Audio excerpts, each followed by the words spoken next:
ये मज़ेदार और जूसी सा चिकन स्टीम रोस्ट खाने के लिए आपको किसी भी शादी या रेस्टोरेंट पर जाने की ज़रूरत नहीं। इसको आप अपने प्यारे-प्यारे हाथों से घर पर ही बना सकते हैं।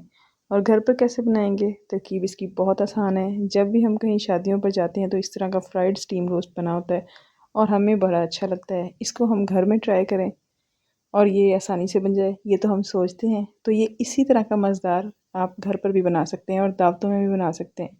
तो इसके लिए हम शुरू करते हैं रेसिपी को। बिस्मिल्लाहिर्रहमानिर्रहीम। सबसे पहले हम चिकन ले लेंगे। आप किसी भी तरीके का चिकन ले सकते हैं। कटिंग में लेग, थाई, ब्रेस्ट जिस तरह का आपको पसंद है वो वाला आप चिकन लें। थोड़ा-सा पानी लेंगे, इसमें थोड़ा-सा फूड कलर डालेंगे। फूड कलर आप अपनी कलर पसंद का डाल सकते हैं, रेड, ऑरेंज, येलो कोई भी। तो ये हमारे पास जो बिरयानी वाला फूड कलर है वो मौजूद है और हमने इसमें ऐड किया है। इसमें ऐड करके इसको अच्छे से मिक्स करेंगे और किसी भी ब्रश या चम्मच की मदद से इसको चिकन पर अप्लाई कर देंगे। कलर को अच्छे से मिक्स करने के बाद इसको हमने चिकन पर अप्लाई करना है। अगर ब्रश है आपके पास तो आप ब्रश से अप्लाई कर लें और इसको अच्छे से देखें अप्लाई करेंगे। इसके जो कट्स हैं इसके अंदर भी ब्रश को फेरेंगे ताकि कलर सारा चिकन में अच्छे से आ जाए। एक तरफ सारा अच्छे से कलर लगाने के बाद हम इसको पलट लेंगे और पलट कर दूसरी तरफ भी अच्छी तरह से लगा लेंगे ताकि कोई भी जगह बाकी ना बच जाए। तो उसके बाद ये देखें हमारा जो चिकन है वो कलर वाला चिकन स्टीम रोस्ट के लिए रेडी है।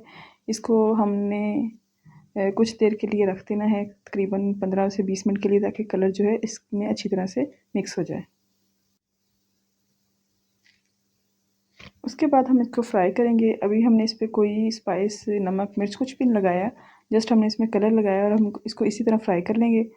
आप चाहें तो आप इसको डीप फ्राई कर सकते हैं, लेकिन जो कोलेस्ट्रॉल या हाई बीपी के पेशेंट है या जो ऑयल ज़्यादा नहीं यूज़ करते तो उनके लिए बेहतर है कि आप थोड़ा सा इसको थोड़े से ऑयल में फ्राई कर लें। थोड़ी देर लगती है इसको, लेकिन ये हेल्थ के लिए ज़्यादा अच्छा है बजाय इसके डीप फ्राई करने के। तो हमेशा अच्छा ऑयल यूज़ करें डीप फ्राई के लिए। उसके बाद हम इसके स्पाइस ऐड करेंगे। हमने इसकी मैरिनेशन तैयार करनी है तो उसके पहले सबसे पहले जो है 4 चम्मच हम दही लेंगे। दही थोड़ा सा गाढ़ा होना चाहिए। उसके बाद हम इसमें अदरक लहसुन पाउडर डालेंगे। अदरक लहसुन पाउडर के बाद हम इसमें थोड़ी सी चाट मसाला डालेंगे। चाट मसाले के साथ हम इसमें नमक ऐड करेंगे, थोड़ी सी हल्दी ऐड करेंगे, क्वांटिटी साथ साथ मेंशन की हुई है। लाल मिर्च ऐड करेंगे, थोड़ी सी काली मिर्च ऐड करेंगे। उसके बाद क्या है, थोड़ा सा इसमें हम सूखा धनिया पाउडर और ज़ीरा पाउडर ऐड करेंगे।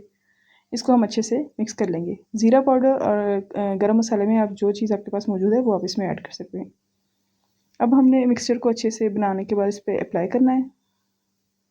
तो इसको हम अच्छे से जो है मैरिनेट कर देंगे, इसके ऊपर अप्लाई करेंगे। देखिए फ्राई होने के बाद जो है चिकन की बिल्कुल लुक चेंज हो गई है। जो अंदर से है वो अंदर तक फ्राई हो चुका है और इसकी जो कट्स हमने लगाए थे वो भी क्योंकि फ्राई होने के बाद चिकन थोड़ा श्रिंक हो जाता है, तो ये श्रिंक हो चुका है। अब हमने इसको एक साइड पे सारा अच्छी तरह से इसकी मैरिनेशन लगाई है, अब इसको लगाएंगे दूसरी साइड पर। इस तरह करके इसको आप आधे घंटे से लेके 2 घंटे तक जितना आपके पास टाइम है आप रख सकते हैं। उसके बाद हम इसको स्टीम करेंगे। आप चाहें तो इसको इसी तरह पैक करके फ्रीज़ कर सकते हैं। जब आपके मेहमान आएँ या जब आपने बनाना हो आप इसको फ़ौरी तौर पर निकालें और वक्त की बचत करें, क्योंकि आपने सारा काम पहले किया हुआ है तो इसको आराम से स्टीम कर लें। तो जब स्टीम करेंगे तो आपको इसके लिए बटर पेपर या फॉइल पेपर चाहिए। जो भी अवेलेबल है वो आप यूज़ कर लें और अगर कुछ भी नहीं है तो आप रजिस्टर या कॉपी के जो सादा कागज़ होते हैं जो घर में मौजूद होते हैं, आप इसके साथ भी इसको रैप कर सकते हैं। इसको जो है उसके ऊपर रखेंगे चिकन को और इसको अच्छे से रैप कर देंगे। रैप करने के बाद अगर फॉइल पेपर है तो इसमें हीट अच्छे से नहीं जाती, तो इसको हम कांटे से सारा इसके अंदर छोटे-छोटे होल्स कर देंगे। पंच करने के बाद कांटे से अच्छी तरह से देखिए छोटे-छोटे इसके अंदर होल्स हो जाएँगे और इससे ये होगा कि स्टीम अच्छे से इसके अंदर पास होगी। अब हमने इसको स्टीमर पे रखा है, कुकर में 1 गिलास पानी डाला है और इसके अंदर हम रख के इसको पूरे 15 से 20 मिनट के लिए इसको अच्छे से स्टीम करेंगे। उसके बाद ये इसकी लुक निकलेगी जब हम इसको प्रेशर कुकर से निकालेंगे। तो ये हमारा चिकन स्टीम रोस्ट शादियों वाला बिल्कुल रेडी है। लुक इसकी बहुत प्यारी आई है और ये टेस्ट में भी बहुत अच्छा था, क्योंकि इसको आप पहले फ्राइड कर चुके हैं तो इसका कच्चापन जो है वो बिल्कुल ख़त्म हो जाता है। इसको आप रेसिपी को ट्राई करें, ट्राई करके देखें और फ़ीडबैक ज़रूर दें कि ये आपको रेसिपी कैसी लगी और ये कैसी बनी। ये आपको ज़रूर पसंद आएगी, क्योंकि बेसिकली इन्हीं तरीक़ों से जो है शादियों पे या रेस्टोरेंट्स में रोस्ट को बनाया जाता है। तो घर में जो चीज़ बनी होती है वो ज़्यादा हाइजीनिक होती है, तो हम क्यों ना इन चीज़ों को घर में ट्राई करें। वैसे भी चिकन फुल ऑफ प्रोटीन है और डाइट या इस तरह की किसी चीज़ में भी चिकन बहुत ज़्यादा यूज़ होता है और फ़ायदेमंद भी होता है। तो आप इस तरह की चीज़ें जो है हम किसी भी ओकेजन पर बना सकते हैं। तो चैनल को ज़रूर सब्सक्राइब कीजिएगा। वीडियो पसंद आए तो लाइक और शेयर ज़रूर कीजिएगा। दुआओं में याद रखिएगा। अल्लाह हाफ़िज़।